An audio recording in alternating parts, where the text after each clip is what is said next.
It's a beautiful bacon day, Cookie Crusaders. Today we're going to be covering the newest strategy for the Avatar Guild Boss. We're going to jump right in and then we will cover the toppings and some of the other discussions after. But we're going to go into battle first and show you what's going on with the timings as well. So, as you can see, when we're getting up here to the midpoint, we activate Oyster, and then we get Pomegranate before the banner, Cherry Blossom right after, and then Squid and Rye collectively.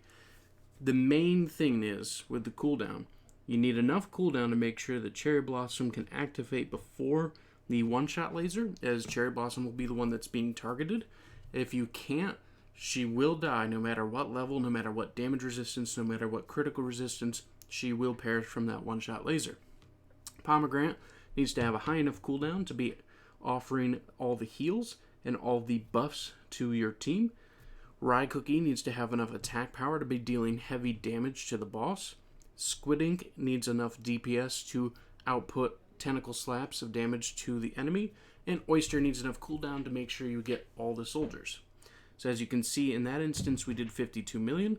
The reason is it's critical based. So we're going to run it one more time and show you when it gets up to the higher amount, what it can do and how it works. And we'll run a couple different levels after so you can see at different levels what the different damage points can be based on your run.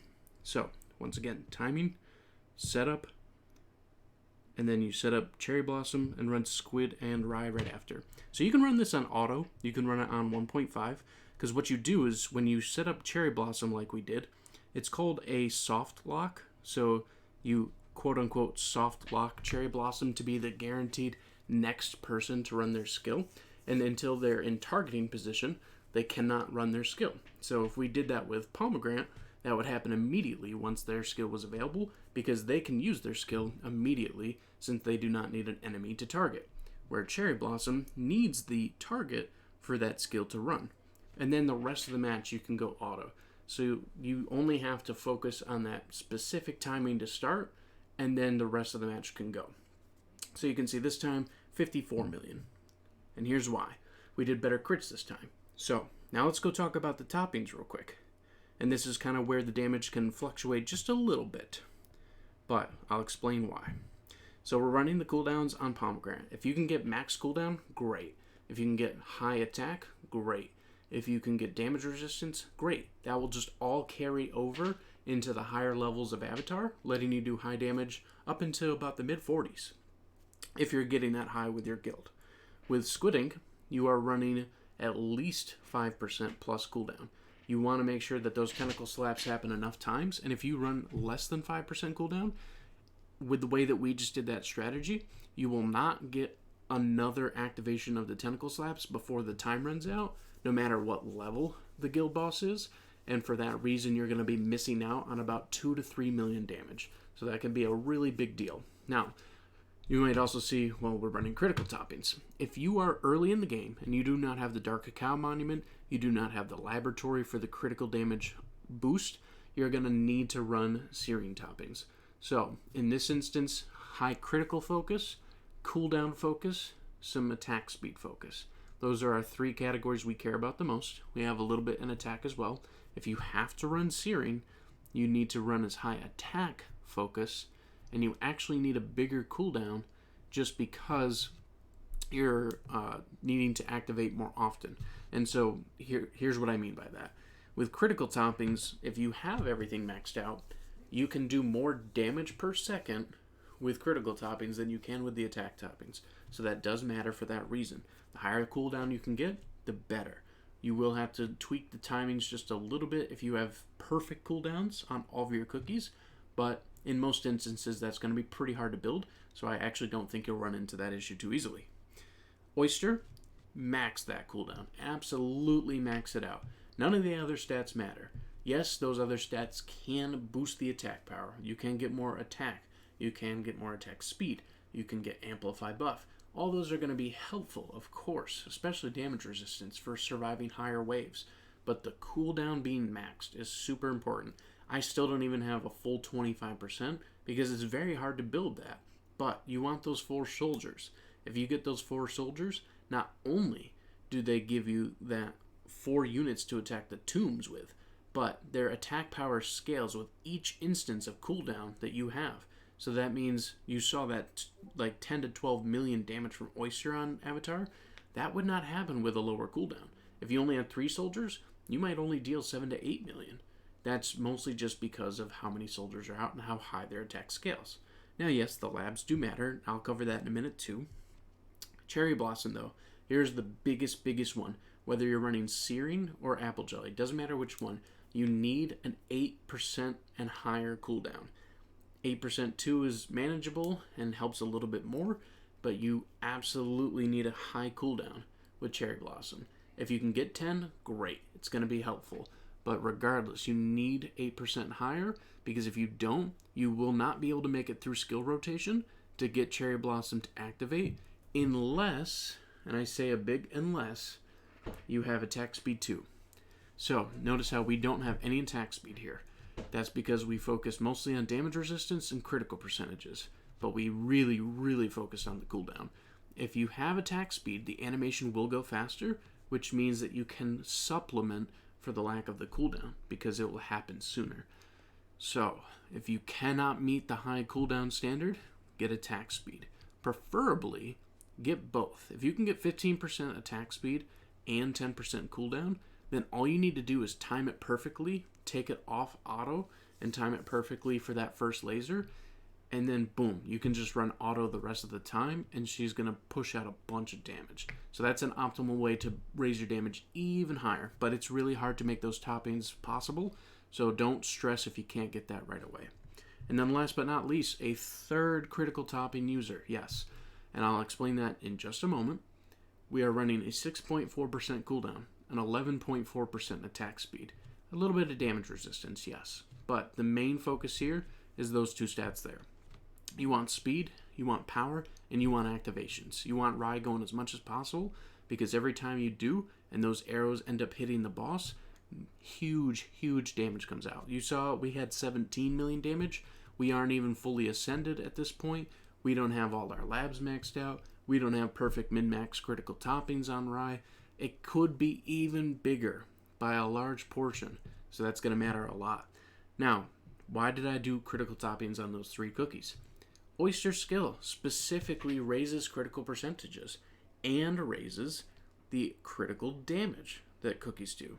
So, 65% with Rye Cookie, 65% with Squid Ink, 65% with Cherry Blossom. And then if we look at the skill here, the critical boost is 16.5% for 17 seconds. So that means that they're running over 80% crit chances to hit against the enemy.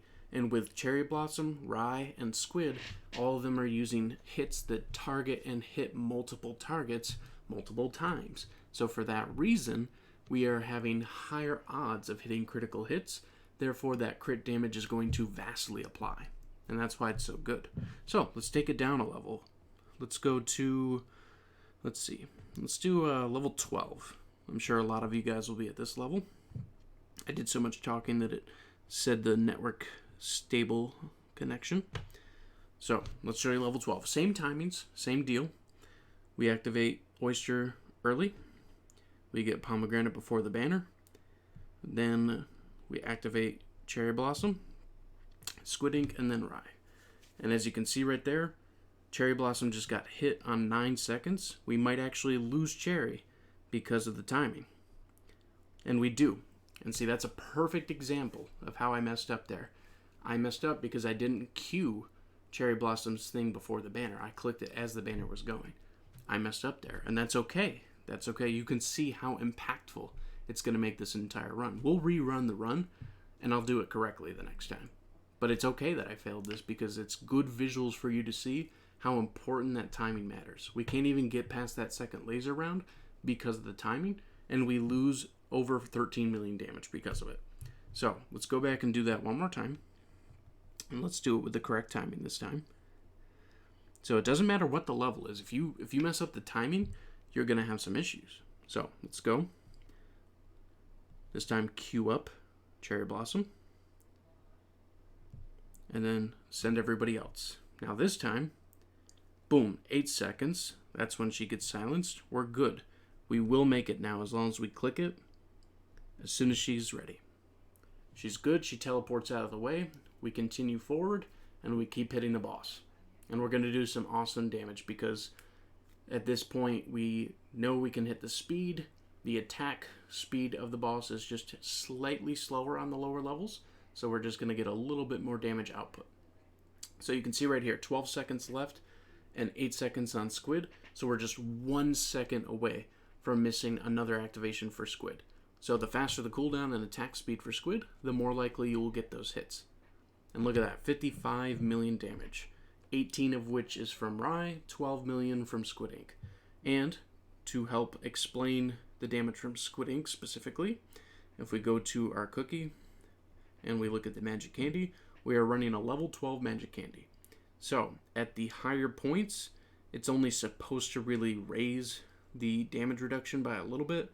The attack's not going to raise terribly too much, but regardless, it's going to raise. So at a higher magic candy level, we'll be doing even more damage. So let's go to the labs real quick. Let me just show you guys that. With the labs, to give you perspectives of damage and to look at what you can expect based on what labs you have, let's go here.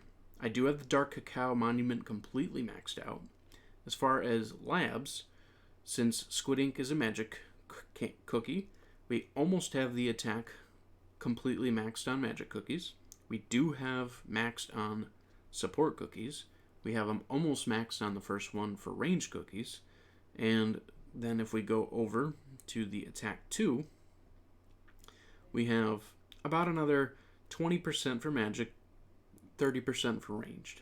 But our support cookies are maxed out. So Oyster's doing as much as Oyster's going to do in most instances. We can also raise ambush as well. So we're not completely maxed. We are high up there though. As far as attack bonuses, we are very high up there. The crit damage, fully maxed. The attack for all cookies, fully maxed. So those are going to make differences. If you don't have high level treasures, if you don't have those labs upgraded, if you don't have the guild perk bonuses from your guild upgraded, you might only be doing maybe about 20 million, maybe 30 million, depending. That can make 100% a big difference. But I did want to show you this team, this setup, and the timings and the toppings, because those are really the things that really truly matter and help make this shine. Let me know in the comments what you think, and thank you so much for stopping by. Have a wonderful day.